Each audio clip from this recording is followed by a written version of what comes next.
apparently I miscalculated. So my stress level is, I wonder what other color of scrap wool that I have that will match. Okay, so redirecting. We are live. Okay, we are live. Well, welcome everybody to, it is June 19th today. Hopefully it is a gorgeous day where you are. It is a beautiful day where I am, which you can kind of see the light behind, lots of sun. But anyway, so welcome to Beyond the Cloud. So I thought today, I put a post up on both our Bookkeepers Corner group and the Get Into It group the other day, and I thought that might be actually really interesting to kind of continue a little bit about that with our question of the day, because it's positive. It actually has helped with some branding big time with one of my clients and hopefully some other clients. So for those of us on the call, our question today would be, think of a client, either of yours or somebody that you know of, because I know it might be difficult for some of us, that maybe during COVID has pivoted, maybe made some changes, but to highlight the resilience of the entrepreneur. So maybe, maybe it's not their impacts, the impacts have been financial, but maybe something that they've been able to really quickly do, some outside of the box creative pivot that they've been able to do to help cope with this. So I will go first while you guys are thinking, because you guys are thinking real hard. And if you can't think of a client, think of a story that you've heard of again. So like Richard, so I'll share one of my clients and one of Richard Roper Roberts. So Richard Roper Roberts, if you're out there, come on in. But I know he doesn't usually watch us until afterwards. But he's got a client, and if anybody's interested, we will share these. Anybody that we talk about, will share the information in the links afterwards. But he had a client who's an event planner. This event planner, of course, plans weddings, plans all type of face-to-face events. That's not happening for a long time. So what she did is she shifted to online events. Stacy, this was the email that I sent to you the other day. And she actually has a Zoom camp for kids. So her Zoom camp is something that she will be able to continue on with over like a March break or a Christmas break or the summer break still, once the world does get back to normal. But so what she does is she will come up with her topic, whether it's an hour or 2 hours, I'm not sure because I don't have any young children in it and I did not ask those details, but it is a set time every week. She has the activity planned. When you sign up for the subscription, you are sent the materials that will be needed for the children to do that activity with you in advance, so that way it's there, they can open the package and really get interactive. So that was really, really neat. And her profits have actually gone up because of that. So many parents needing that break time and taking advantage of that. And so that company, I will look that up very quickly just in case somebody is wondering. And, of course, I did not have that ready. It is rockpaperscissors.live is her website in case anybody's interested. Then we have one of my clients, Ethical Swag, who provided swag for conferences, was her main. She, of course, still, lots of companies still order the products to promote, but that was a big piece of her business coming onto conference season. Conference season is no more. So what she did is she actually reached out to, for those in Canada, we know this estates might not recognize some of these names, but Bell Canada, Rogers. So that's like your AT&T and Verizon's in the States, and reached out to them and said, okay, how about for your work at home employees, send something to them while everybody's working at home through COVID to make them still feel connected to the company. Maybe even, have some of these packages that would maybe include, like work-in session, like doorknobs type of thing that QuickBooks sent out, possibly something like, an activity to keep the kids occupied while mom or dad was in a business meeting. One idea that I gave her that I know she was looking to, I don't know if she was able to find anything. And this was from something that I heard about on one of the other groups, that they said the best Zoom meeting ever. And this was right back in the beginning. There was a bunch of them. A lot of them had dogs. one of the dogs started barking in the back, and then all the other dogs started responding. So the dogs took over the conversation, and it took about 10 minutes of everybody to stop laughing and get the dogs to start barking to be able to get into business. So I said to her, what about something for, those who maybe don't have young kids, but maybe have a pet, something to keep their dog occupied, or maybe a cat who's walking all over, your keyboard or something like that to keep them occupied. So I thought something like that might be really good. So she came up with these packages and was able to do that and pitched it to them. And of course, her stuff also has, an ethical and green type, of spin to it all, really neat products. And ethicalswag.ca or ethicalswag.com if anybody's looking.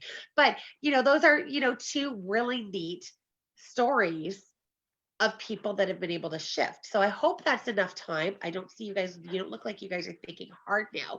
So who wants to go first? Oh, by the way, Tanya Hills Cloud Bookkeeping Services and Tanya's Bookkeepers Bootcamp. Forgot to say that. So go ahead. Whoever wants to go first.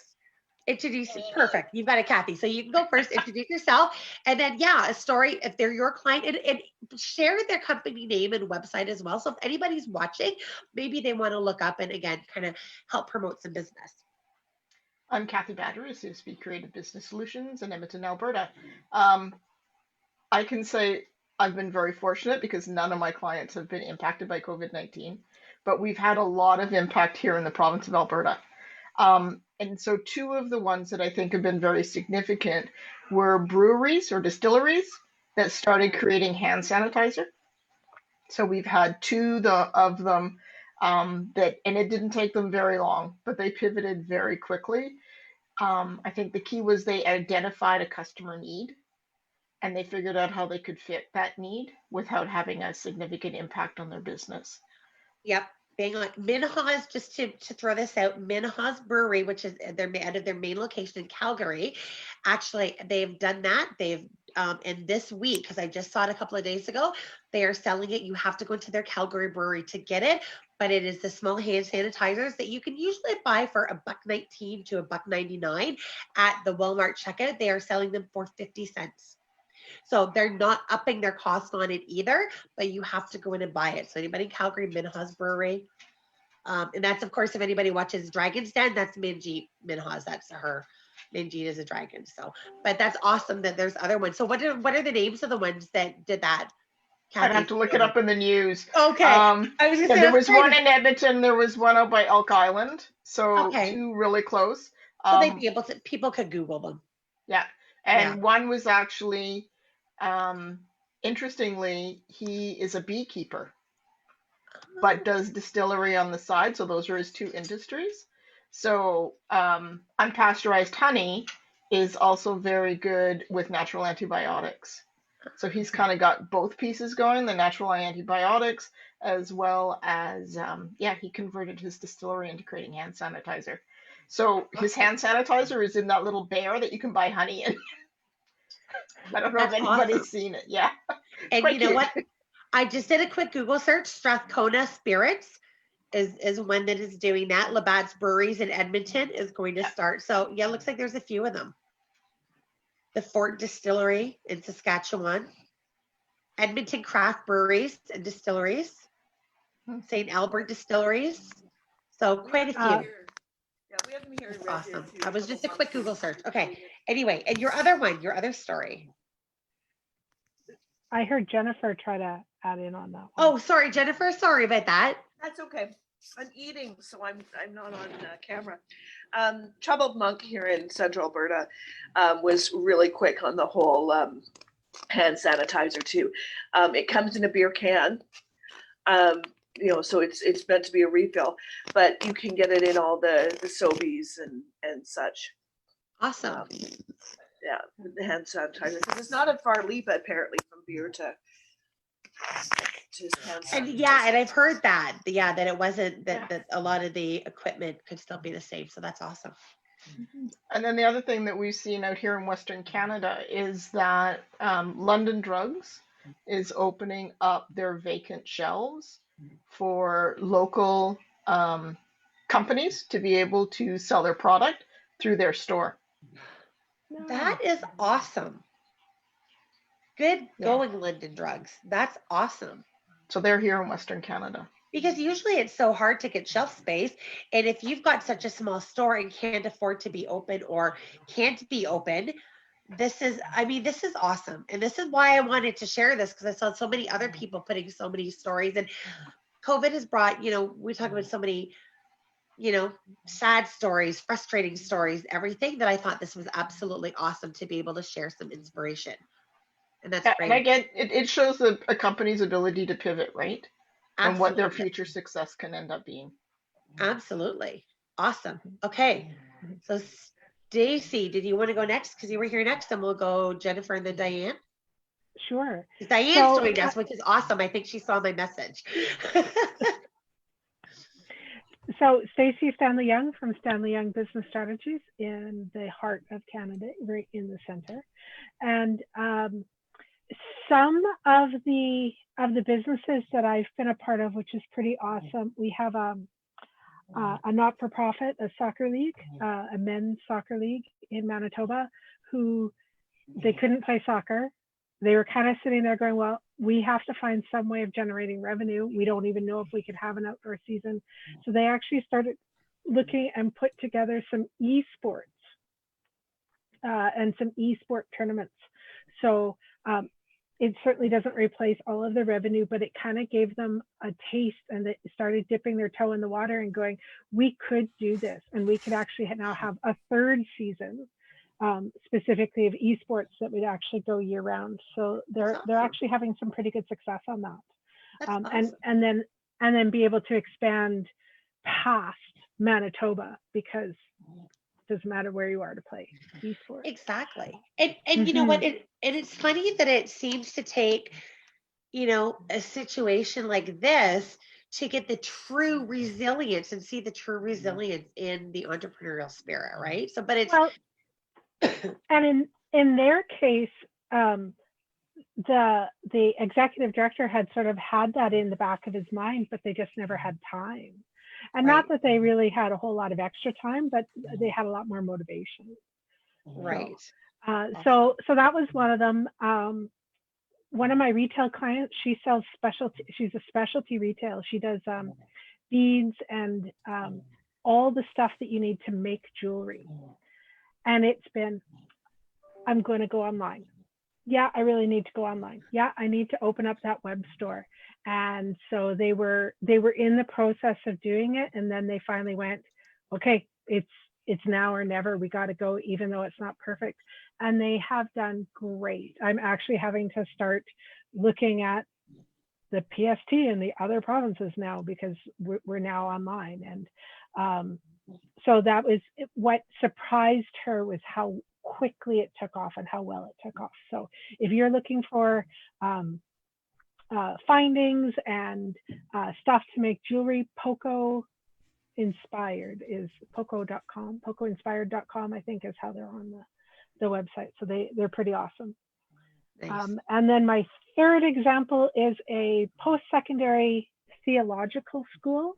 It's called the Center for Christian Studies. It's located here in Winnipeg. They focus, their main focus has been teaching deacons in the United and the Anglican Church. But they had been in the last year sort of looking at expanding a little bit more, because I often laugh at the fact that, in the accounting field, they probably should take one of your pastoral care classes, because I do a lot more counseling than I do accounting these days. And so they kind of laughed, but they were able to make the pivot. They do in-person circles.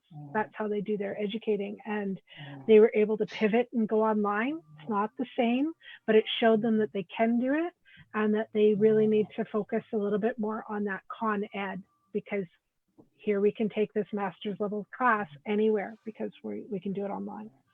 So those are my 3 examples. Awesome.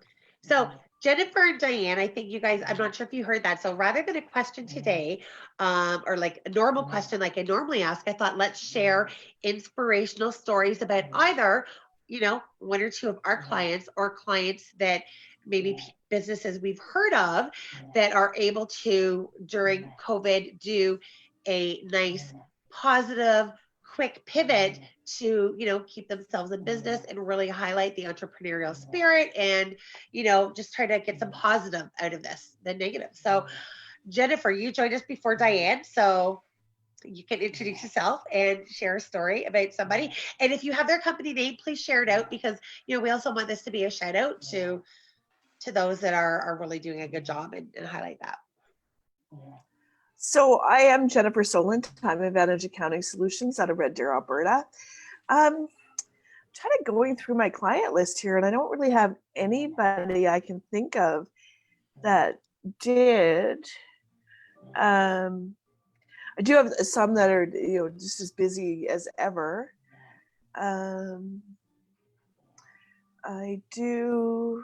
I have a friend in Tacoma, Washington, who's doing a big business in personalized face masks. So I can tell you what their name is. You want to order some face masks with your company logo on them. They are BF Designs and Solutions. So they're you can put whatever you want on your face mask. And other than that, no, I don't have anybody else that I can think of. Other than the good example that Kathy brought up of the breweries going to hand sanitizer. Well, no, and that's, all of it is, it's still positive. And, I guess you're fortunate that you don't have clients, same thing with Kathy. You guys are fortunate that you haven't had to do the counseling that I've had to do. But then on the flip side, I'm really enjoying the true advisory of helping clients flip, right? So yeah. Diane? I will be doing a lot of the, helping with the government programs, which I've leaned on you a lot for knowledge on that. But and then I have one or two that have really struggled, and one that I'm pretty sure won't be reopening. But no, it's been good. I have a lot of manufacturing and kind of mechanic kind of people who didn't have a lot of social interaction to begin with, so therefore they can keep going. So that's good. Right. Awesome. Right. All right, Diane. Hi guys, happy Friday. I'm Diane Mueller from Soma Small Business Solutions and Trifold Bookkeeper Advisors. And I've had a couple of really cool success stories. Well, I shouldn't say they're success stories, because they've certainly pivoted. Whether or not it's going to continue down the road that way, or whether or not their new services and new way of actually presenting business is going to be successful, is still not determined yet, but they've certainly given it a good try for sure. Right. So all the best to them, and I hope they do well. And the majority of them have been around things like fitness classes and yoga instructors. So there's been quite a few that have one is doing it in a big, huge field. So the weather, taking advantage of the weather right now being okay, so everybody can social distance. And she's got a mic, and they're doing the yoga that way. And she's put it out there as donation instead of signing up. Drop by and just give us whatever you can, kind of thing. So I think that's been pretty successful. Another is a yoga instructor for seniors. So she does chair, I think it's called chair yoga. So that she's doing now on Facebook. I know she's been struggling trying to get her clients, of course, to come live on Facebook, because older people aren't, necessarily technically, they can be technically challenged and don't use Facebook. But she's struggling along with that and because they can do it from home in their own chair. So so a couple of situations like that. As far as my regular solid clients, I've been super lucky. None of them have had any real issues. They're doing fine. In fact, one of them is up which I don't understand why, other than just a normal increase in business that, COVID just doesn't affect what they do. They're engineers. So they've done well. Everybody else is kind of just staying even and not, maybe a little bit of a drop, but nothing that even qualifies them for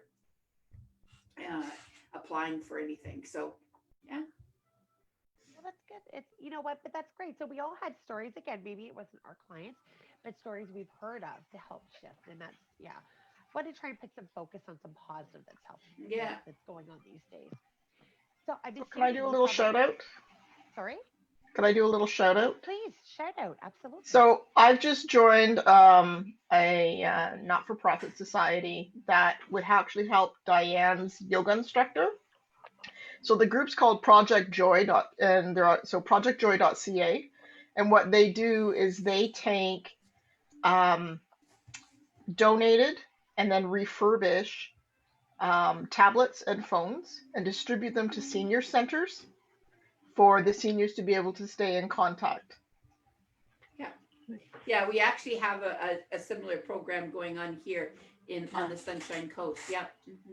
I just think it's such a cool way for people that have actually recognized the isolation that is within our senior population and how they really need assistance, and then being able to actually connect with that. And I think that that's where the majority of the positive stuff around COVID's coming out in, organizations that are stepping forward and finding different ways to provide their services to seniors and to disability, all of that kind of stuff. They seem to have really been great about, Meals on Wheels, delivering the food, all of that stuff. They've been the ones that have been really the heroes through all of this, and finding ways to continue to support all of the people that they were supporting before, just in different ways. Lots of really cool stories coming out in that area for sure. One of the places that we have found surprising is actually with church services. Yeah.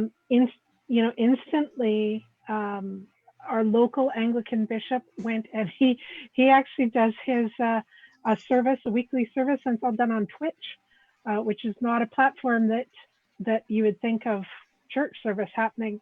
But what they're finding is that now that the churches have gone to with an online service, that they're actually getting better attendance, more attendance. Sure, you can still go to church in your pajamas. That's right. And, for some people, I can go to church and I'm not forced to hug anybody else, because that, believe it or not, is a big deal, right? So there's been some surprising results on that. I know my mom, I have to send her the link every Saturday night, but she likes going to church every week, and she can get that. So.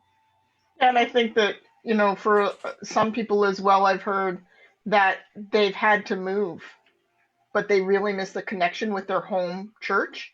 And now they're actually able to reconnect, with that parish or that church group, because you can join from anywhere in the world. Yes.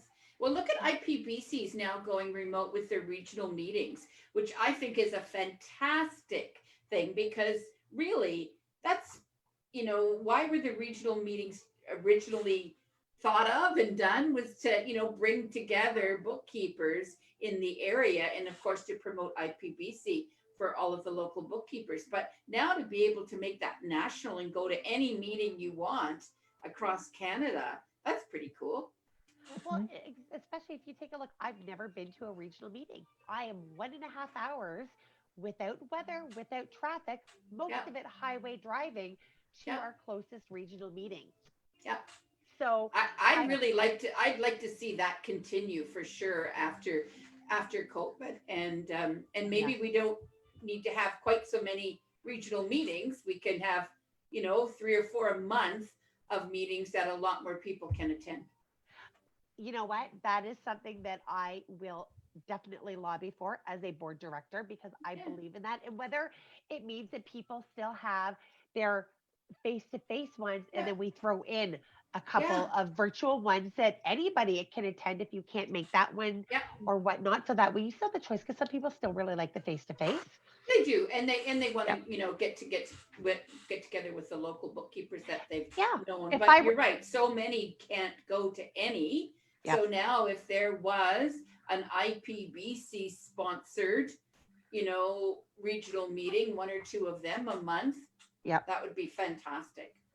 Especially if a guest speaker is being brought in, right? Ontario's doing something really cool, but it's like Alberta and BC are going, but we want to be part of that. Right. And they can have that capacity to be able to join. Exactly. I completely agree on that. And I have felt that, even before, like when I first joined, we don't have a local regional. And I remember talking to Louis a long time ago, obviously, because Louis is not here anymore, saying we need something locally. Or try to go virtual. So that was already on my radar long ago. So yes, I for one will be lobbying to see that continues. Yeah. I think that they've changed before they couldn't do it because of the platform that they had, and they only have the GoToWebinar ones that they use but to expand that, I think that's money well spent to, use Zoom or something, so that, what are the limits of Zoom? 300 people? It depends on what the level I'm at, and I pay like 50 some odd bucks a month, 53, I think $54 a month, and it's for 100 people. So it depends on the level that you're at. So it's not like that's a huge expense for IPBC, and it really does open it up for everybody then.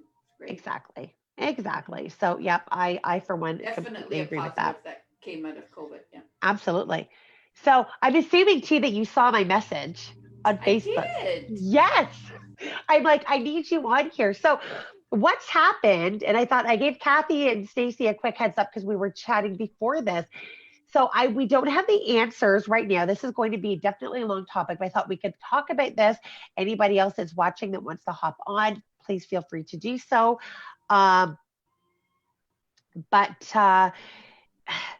what's happened was Lisa Mueller has reached out to me this week, and because she's had something happen with one of her clients. And I thought, wow, this really involves a lot of research and opens a lot of questions, liability issues, all of this stuff. And I thought, again, you might have some answers.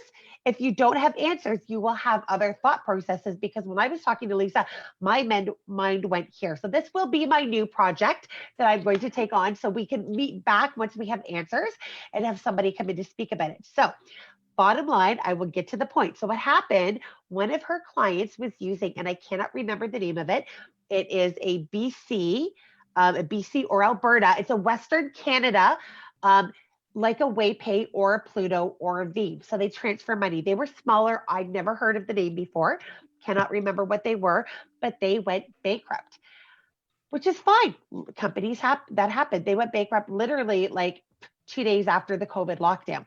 But what happened was one of her clients, and of course it happened to millions of dollars, were in the process of being transferred. They had been withdrawn from the bank account, had not made it to the other end. This company went bankrupt. Those funds disappeared. Oh my goodness. So so some people have had millions of dollars, depending on how much was being transferred back and forth. So that brought up, and my first question was, well, what about the Canadian Payment Association? That was Kathy's first question too. And so Lisa doesn't know the details around it, but they've just said, nope, the money, from my history in insurance, I do know that insurance had to have, before an insurance company can open, because insurance companies don't make money. They make an average of, when I was in the industry 17, 20 some odd years ago, it was $1.03 got spent for every dollar brought in. So how do they make money? That money, while it's sitting there in trust, waiting to pay out, their expected payouts gets invested. So they invest it, in the stock market and whatnot, but they still had to have a minimum of so many dollars per client that was guaranteed, that could be pulled out and was guaranteed safe. So I had thought, there has to be something similar that the money should sit in a trust. Or even look at lawyers, lawyers, or they Oh, banks, work with, or banks, you have to banks. guarantee Banks. the bank accounts. Exactly. Yeah. And they have to deal with a trust account. So I Yeah. would have thought this money should have gone into a trust account. So what Lisa had said is this client of hers did actually contact the bank and said, listen, they're not giving the money back. They say it's in the trust. They've gone bankrupt. The bank clawed it back, gave it back to the client. Now, there's a lawyer for the company that went bankrupt is suing them and the bank because they said that money was not theirs to claw back. It belongs in with the bankruptcy settlement, and the client needs to add his name to a list of creditors to be able to get a portion of that money back, and we'll see where he falls. That is the way that bankruptcy works. That is It is. absolutely the way. But this is a little bit different. That's with, bankrupt when a company goes bankrupt, any claim that somebody has on the bank account of that company has to go through the trustee. Correct. And I guess that's who she's probably talking to now. And the trustee takes over, takes all the money, and then it's distributed as per court order. So it's got to go to court. Right. But this money was not theirs. Exactly. That's the It was in difference. trust. Yes. Yeah. It was, that's a little bit different. They just had that money. It's like spending the CRA's money for for GST or something, right? Like Exactly. that's not your money. It happens every single day though, as we all know. Yes. Our clients do that, and then CRA has to come back and get that money back however way they can, and they've got a lot of power to do that. So, but yeah, that is standard bankruptcy procedure. Well, So- it is, but again, I'm thinking the money should have been in trust. And how could it not have gone over? It did not fit. It didn't go into their operational account. It had no business going into their operational account. So, and then the other question that immediately, again, my insurance background popped up is, what is the liability? So, to us, if we refer them over, is there any liability to us that a client we referred over lost money in No. something like that? So there's a lot of questions that come from that. So I'll be talking to the insurance people. I'll be talking to WayPay, Veeam, and find out, and the Canadian Payment Association, and for our US viewership, the US as well. Hopefully we can get in touch with somebody down there to find out, because some money was going from Canada to the US. And then there was some that went international as well to pay some of their international vendors. Well, it's a big picture item for us. Yeah.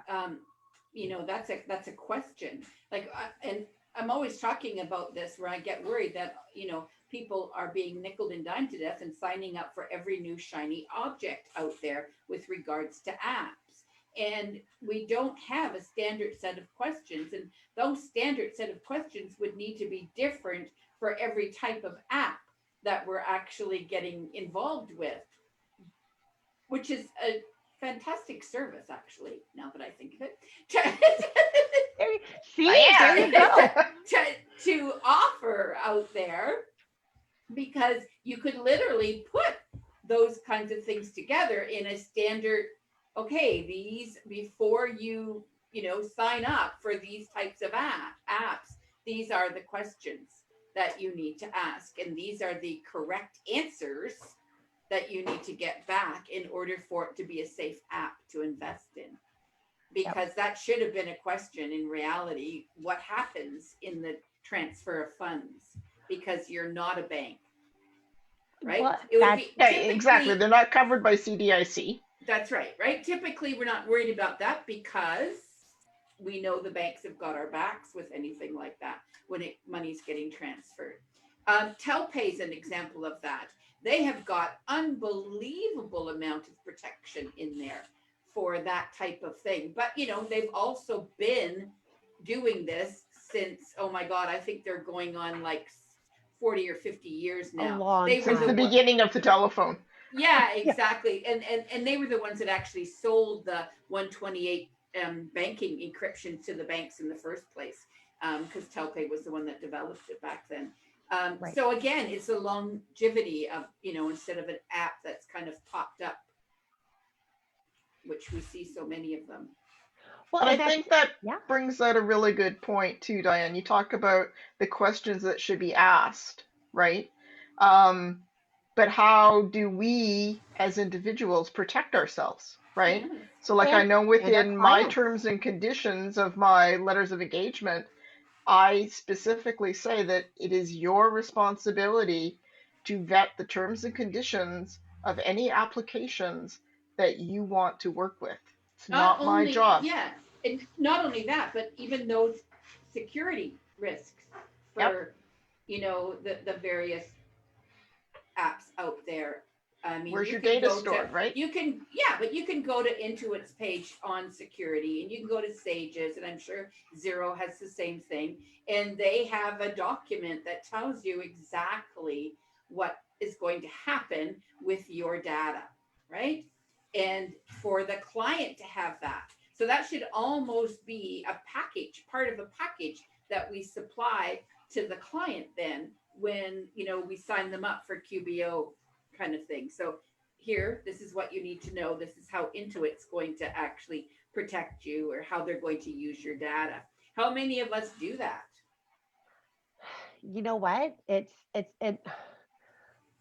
A lot of us don't. Most of us don't. Very few. Kathy probably does quite a bit, because I know Kathy well enough, and that she loves that stuff. But we trust also, right? We You're have right. this trust thing with larger companies because they've been around, that we're Yep. probably okay. But it's probably still a really good idea for in your engagement letter to have a clause like Kathy's talking about. But Yep. we do have some kind of responsibility, in my opinion. We've introduced these apps to the clients. So if we haven't done at least a reasonable amount of due diligence, then I agree. Like with you, I will not use an app with a client or recommend it at all if I have not, again, tested it, spoke to them. I don't like dealing with new companies. Like on average, it's 1 to 2 years of me really kind of getting to know them, getting to feel them out, meeting them, looking into them, testing it myself before I will even like start to talk about them.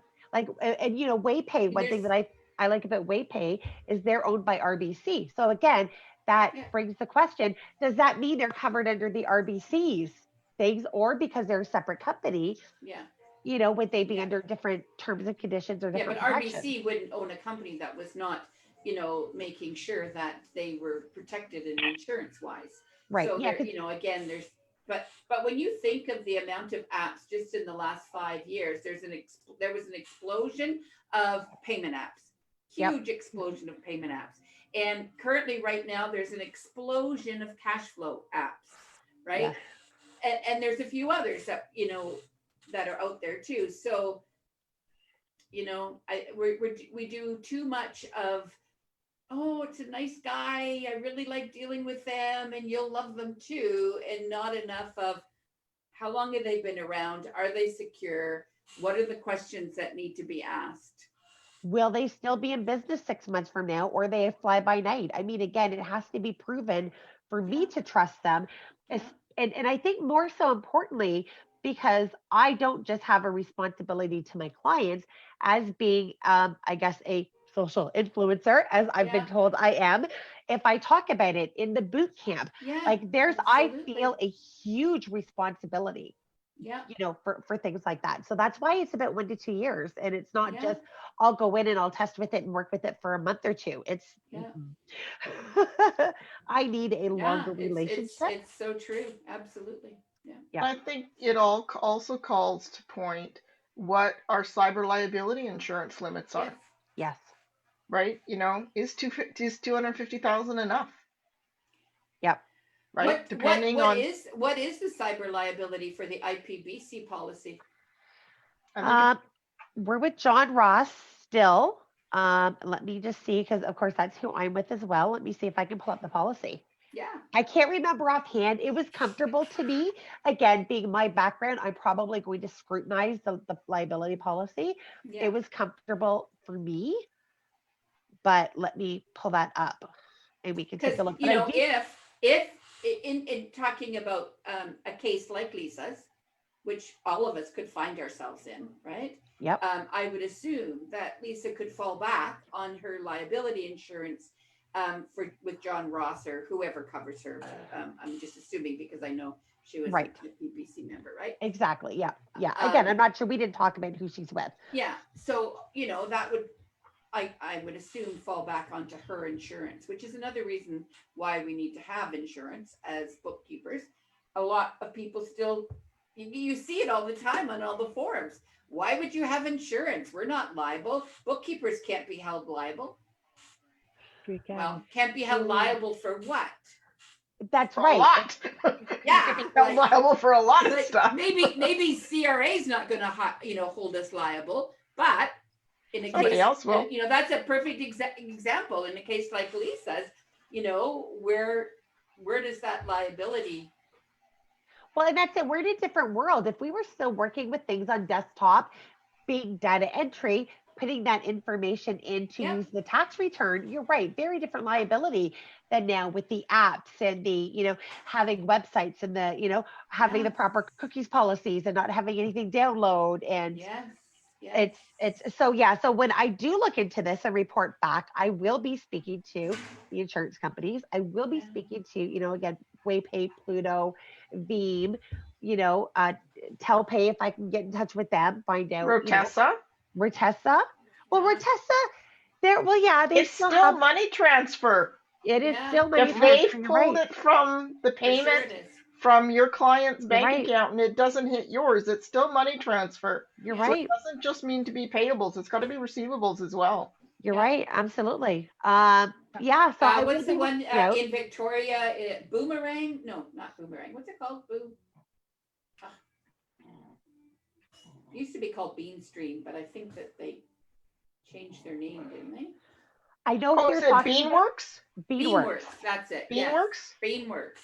It's another one, right, where they do direct deposits for payroll for you, and they've been around for quite a while, I know, and in that particular case, they're connected through Sage, so again, Sage has got that liability, not me. Then, if it's done right inside the program. Which goes back to another huge old argument of where's it easier, right? Because the minute that we're dealing with all of the other apps that connect to the software program, then they're all individual responsibilities to us. If we've got apps that are built inside the program, then it's only that connection between the program, and then the program's got to take over their responsibility. Because they do the credit card processing inside the program. They do the payroll deposits, all of that kind of stuff, right? So you'd have to look at every client and what you have set up for that particular client as to your exposure. But I think it really speaks to the point that we really need to be reading the terms and conditions of all of the different applications that we're working with. Yeah. Right. And like you said, Diane, finding that security page and say, okay, what are you following? Yeah. Where is this being stored? How is this being dealt with? I mean, we see. I know Bianca went on that, was doing that about 6 months ago, where she went after all of the apps that she uses, because she just works 100% online too. And she started listing the links on her page to all of her tech app privacy policies and cookie policies, all of that stuff, so that people could go click right into those and see what was going on with them. Okay, so I have the answers. I've gone through everything. Thank goodness that this is all attached in my QuickBooks file. So I've got all the answers here. So with John Ross anyway, so if you're with them, it is the cyber and network security breach is $250,000. This is included with the basic E&O. Yeah. And the professional professional liability cyber expense is $100,000.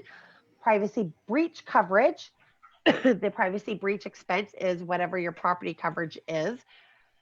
And the privacy breach legal expense is $25,000. They will give you access with no limit to a lawyer, valuable papers and data up to $100,000. So yeah, That's about it. So it looks like the max you're going to get is 250,000, depending on where they feel that it falls. If it's the liability cyber, that's only at 100,000. Yeah.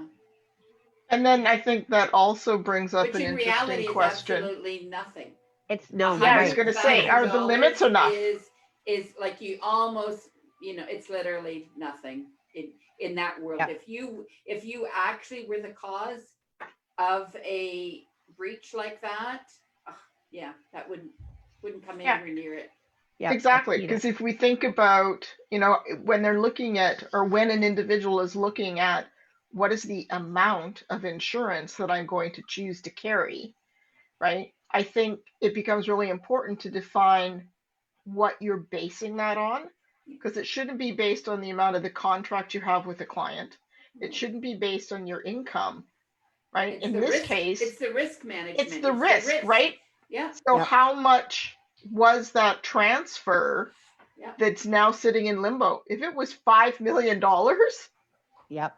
who's on the line, Well, and this is Well, where right? maybe it comes down to, again, as simple as a tight engagement letter. And there are certain things that I have in my engagement that I actually have clients initial off at. So they can't just sign the bottom. It's no, you need to initial. And if you chose not to, like, I'm forcing them to try to read it slower by initialing. And if they choose not to, well, I've done everything that I can to try to have them slow down to read it. And maybe that's what it comes down to, but that's what I plan on looking into. Again, all of this so that when we circle back, we will actually have answers. Have you just got a revised IPBC engagement letter that you revised, or I don't think it's been updated for quite a while. Yes, I have one that is a combination of an IPBC plus my insurance background, because again, the insurance background, I'm really big on wording and terms and conditions just with that, with that. So it's kind of a mix of both of them. And then it's been reviewed by a lawyer. But I don't believe I have anything in there about the vendors to use. That is one thing that I think I am lacking on there, which will be changed again. So I just sit back and go, it's very important to cover our butt. But in this particular case, I still can't get my head wrapped around, how is this not a trust account issue? Yes. Right? And all I could think about is we had a case here in Manitoba where we had a funeral director who had people had prepaid for plots, or people had paid for, anyway, all things that should have been in their trust account. And anyway, he didn't have enough money, and he took from the trust account and the whole thing. And I get that at some point you can't get blood from a stone, so it's not 100% perfect. But they ended up actually, all the families ended up suing him. Like ultimately, the people at fault are the people who took money from the trust account. So I still sit back and go, this isn't going to get the money any faster for Lisa's clients, but they need to be under the trust accounting rules. Oh, and I bet that they are. It's going to be exactly, I would assume, it's going to be the same position that we see a lot of our clients every single month. They need the money for payroll, so they take the money that should be sitting in a trust account for their, their legal liabilities to CRA. That when the trustee comes in. But even one step further. So when they have their money sitting there for their legal liabilities to the CRA, and yeah, but if you're an accountant, if you're a lawyer or anything like that, you're actually like there are actually trust law. And trust accounting, yeah, for sure, absolutely. But there's a difference here, guys, because this is not long-term trusts. That's right. This is short-term. This is 3 to 5 days. Yeah, just borrowed the money, I'll put it back.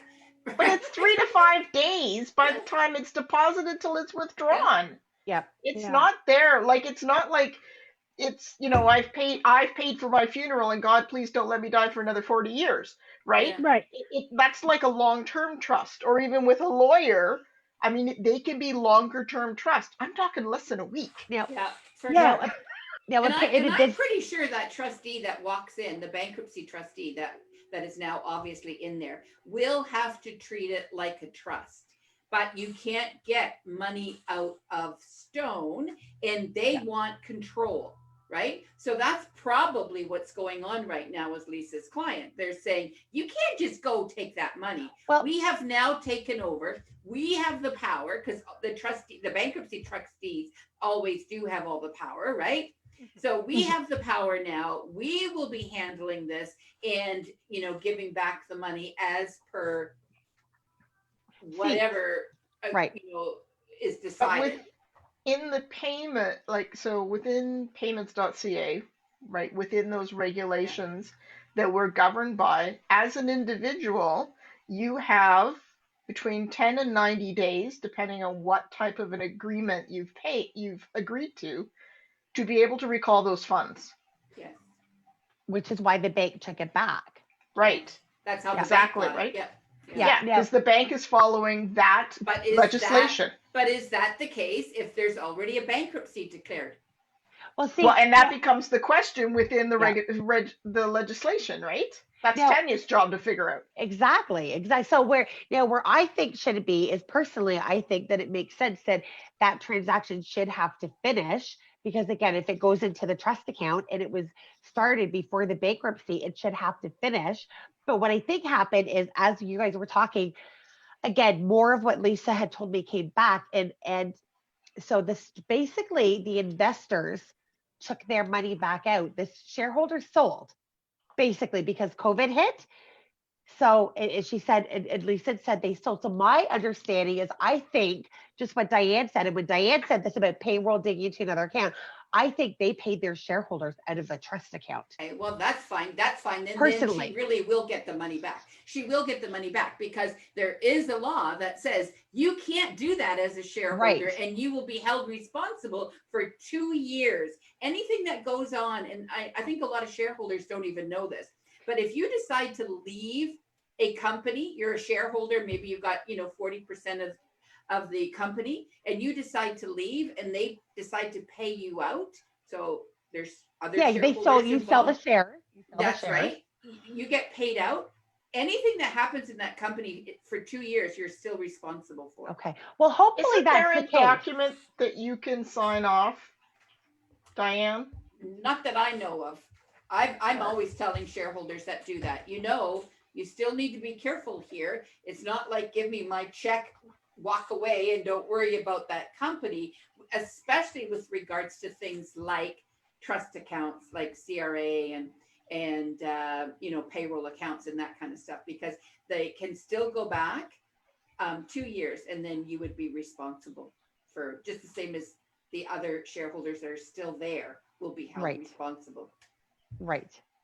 See, yeah, and I like I say, I completely forgot that she had mentioned that. And again, I don't know all the details, because we just spoke briefly about it, and I said, great, I'll make this my next passion project, to try to figure out as much as I can and reach out. And the good thing is, I do have contacts that are ex-employees of some of these companies, because if I call the Waypays, the Plutos, the Veebs, as much as I love them, as much as we've got good relationships with some of them, let's face it, they're the ones that pay their paychecks.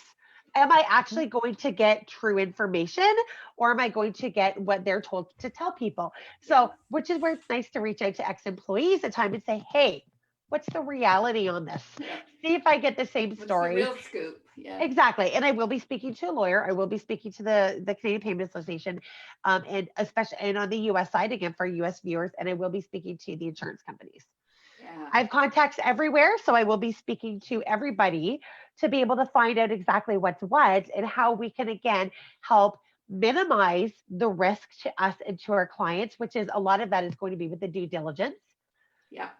But so it'll be nice for that. But again, how we can also protect ourselves for recommending that. And maybe it is as simple as, maybe it's as simple as expanding our policy with John Ross to include new things, because that policy should be reviewed in detail every single year.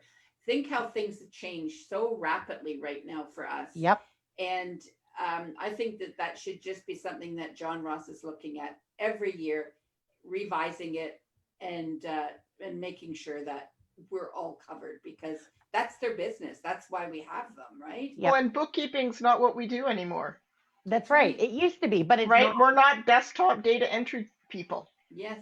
right? Yep. There's a lot of advisory that goes on, and it's interesting because actually my pet project this week has been looking at insurance quotes and coverage. So, going through and trying to define truly what is proper coverage Yep. for the activities that as we do as individuals. Yep. Absolutely. You know what? We should put together a little group of us that work on this. Absolutely. You know what? The more hands, the less work. I am absolutely all for that. So I'd certainly be in for that. Just, just digging in and just a little committee that actually is looking at all of the angles and see what we can do if it's appropriate coverage. So Stacy's like, not me. Nice try. Lisa's all on board with that too. Because that's why I said to like, she's absolutely all on board with that. But yeah, exactly. So we could, I could feel pretty confident that I could volunteer Lisa. So that would be a great little committee to form and just kind of look at all of the angles and see what we can.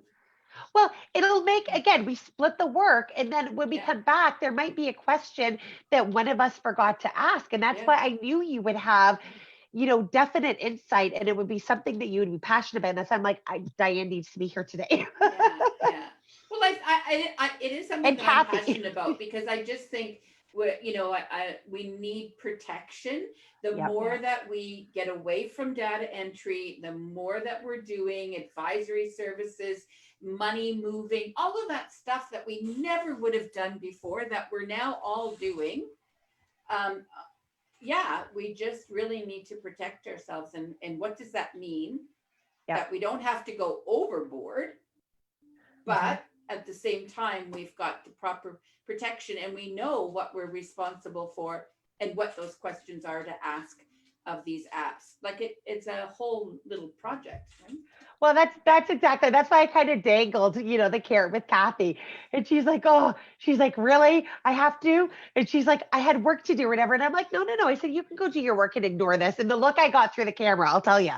And it was interesting, right? Because when I went to the IPBC conference in Calgary, however many years ago that was, it's only 2 years ago, right? I think so, yeah. It was my first conference, right? I went as a guest, and I'm walking around and I'm talking to all the apps, and they're all looking at me going, why do you keep asking me where my data's stored? Like, why do you keep asking me this? And I'm like, because you guys don't understand how important this is. That's right. And you do. And that is part of your passion, which is exactly why I knew. I just had to dangle that carrot to make sure that you were here. I'm not sure, Tanya, if you want to take that back first to IPBC and see, if they're good with a small committee that looks into Absolutely. it, or if they want to, kind of spearhead that or what. But it's certainly something that well, I will reach out to Val, and like I did with the survey, I'm doing this regardless. Yeah. So I will reach out to Val, and if they want to be involved and have resources, I will not say no, absolutely. But it's something that, I'm doing as me, not necessarily with the board of directors hat. If they want to get involved and again, have the resources, absolutely, I'm happy to do that. So yeah, I'll reach out to Val on that. And by the way, the survey, I just want to mention to anybody watching that is Canadian, please, I'm begging you, fill out the survey, forward the survey. As of yesterday morning, the results show that only 2% were falling through the cracks. And that is not true. We know that is not true. So what that tells me is the wrong demographic is filling them in. Yeah. So, fill them in, forward them to your clients, ask your clients to fill them in, those ones that aren't, because if we go to the government and say, hey, it's 2%, they're going to say, great, we're doing a great job. We're filling all the cracks. We can step back and not do anything. And we were talking, Kathy, Stacey, and Jennifer, and I were all on the call that we were on earlier, just before this one. We were talking about, the SEBA and the SECRA, and where there are still gaps and confusions with all of that. And that, the SECRA, the way it's actually worded, looks like you have to have a 70% decrease over all 3 months, not just 1 month at a time, which means how many people as they've reopened will really qualify, which to me now looks more like a political move than actual assistance. So, but the point is we know people are falling through the cracks, and I know the wrong people are not getting the survey. So please, please, please, even if you have a client that the client doesn't have time, ask the client if you can fill it out on their behalf if you know their information. We have now, it's extended until Tuesday. So I will By put the the way, link Kathy, in your here. background looks great. Oh, thank you. Yeah, looks really good. Yeah. Yeah. So I will put the link in the comments. If anybody wants it, reach out to me directly. It is completely anonymous. I know there was some anonymous feedback to IPBC that of somebody that said they felt there was too much information being asked about their business. It is 100% anonymous. It is myself that worked with the Intuit only because Intuit had the big infrastructure and the know-how that I did not have to assist with this.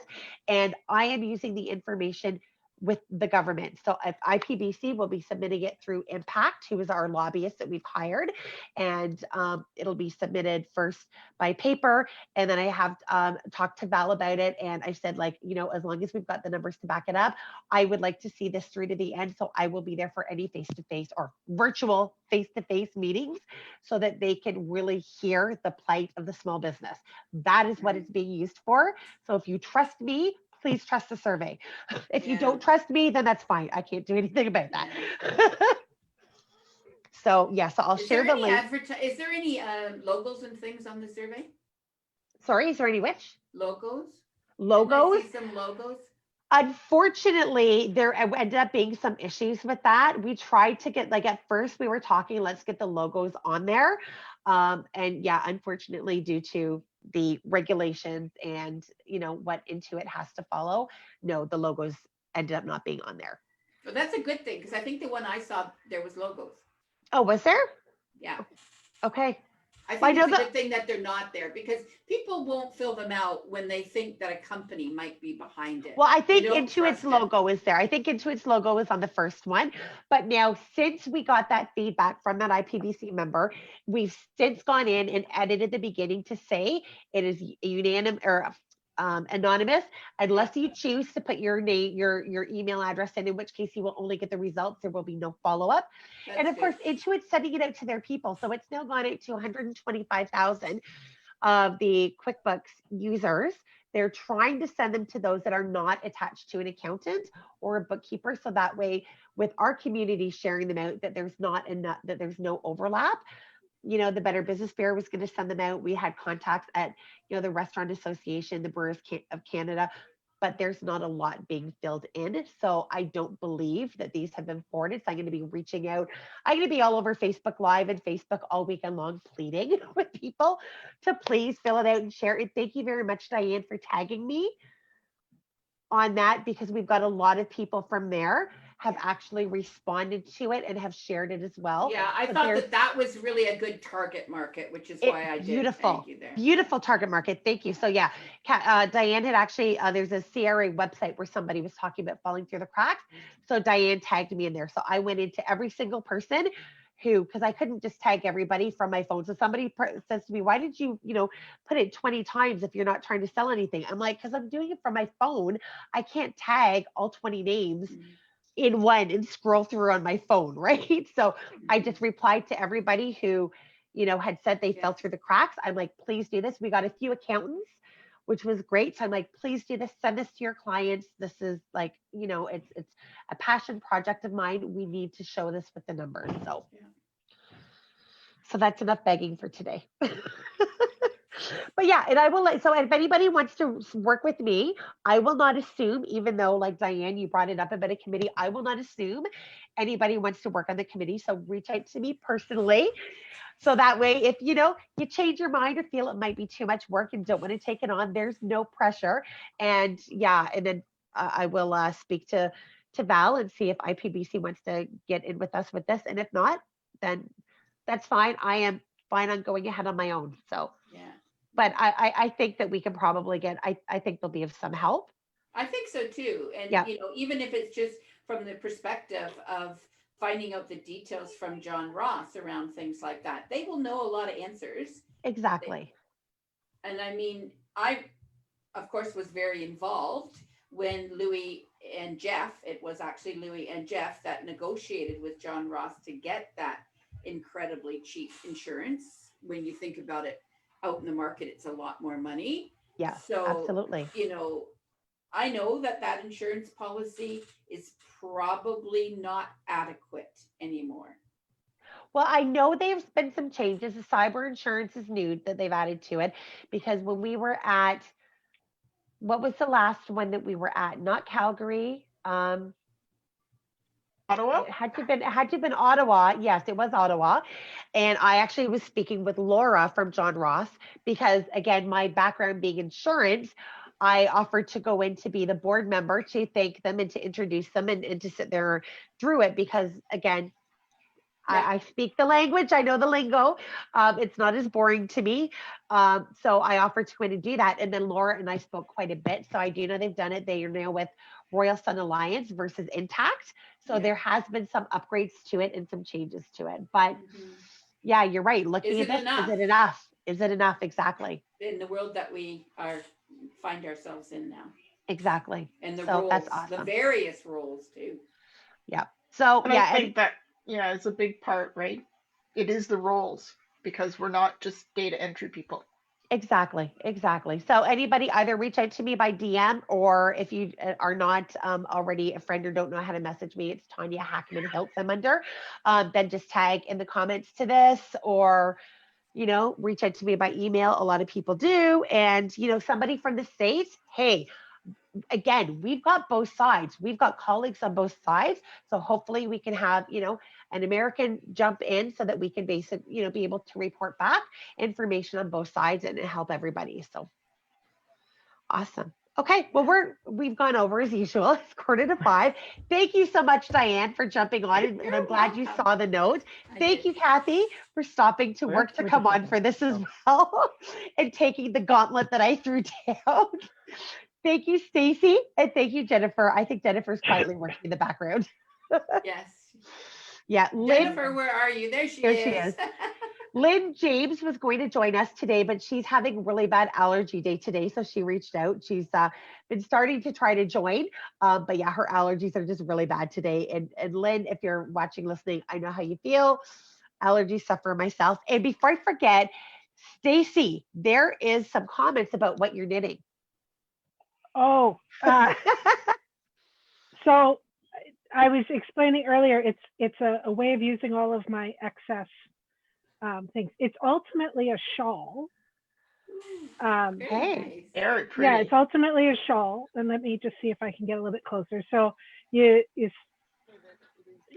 I don't know what it's called. Eclec and Enflac. There's a knitter out there who will actually know exactly what it is, but that's the style. It has, it will ultimately come down into a triangle. Nice. So it was a way of using all the excess yarn that I might have. I may or may not have the giant Rubbermaid bin full of scraps, but I won't admit it. I don't admit I have fabric either. It's good. Yeah, same type of thing. And so I don't know what I was thinking when I picked up the one ball, and I'm like, oh, I could add a pink to that and a blue to that, and I could do this ginormous thing. And I got 4 rows in, and I went, guess I'm using a little bit more of my white. And I was just thinking I'll add some other baby colors. You'll see it. I'll show it to you when I ultimately finish. But it's a shawl, is what That's it is. awesome. Yeah, because Tiffany was asking, and then Yellow, you could add Carlene some thinks it's probably a yellow. sweater. But yeah, it looks nice. some of that, like that baby yellow and that baby green, and Yeah. just try to, yeah. But when I may have to. But you could then wrap the baby in that too. Yeah, well, we do. The church that we're members of actually does a prayer shawl ministry. So we actually, all the knitters, and I might knit one a year maybe, because I'm just not a fast knitter. These ladies will come in and will knit like 4 or 5 in a week, but I use a very different. They'll laugh at me because I use little needles. Well, I'm used to knitting socks, so to me these are big, ginormous needles. Well, that's awesome. So then, yes, you do need to follow up and show everybody. We'll make sure, remind me to tag Tiffany on that one if she doesn't watch, so that she Okay. can see the end result. All right. Well, thank you very much, everybody. It was a great conversation, great seeing everybody. And I hope everybody has a wonderful weekend. And I hope everybody has some nice weather to be able to get out and enjoy a little bit. Get some vitamin, some real vitamin rain D in soaking. BC on Saturday, but it'll be nice on Sunday, apparently. Okay, well, Okay. let's all send those good wishes so that it's a light rain on Saturday and that it is beautiful on Sunday. That'd be good. Perfect. Awesome. Thank you very much, Bye, everybody. guys. Have a great Bye, weekend. guys. Have a great weekend. Bye. Right.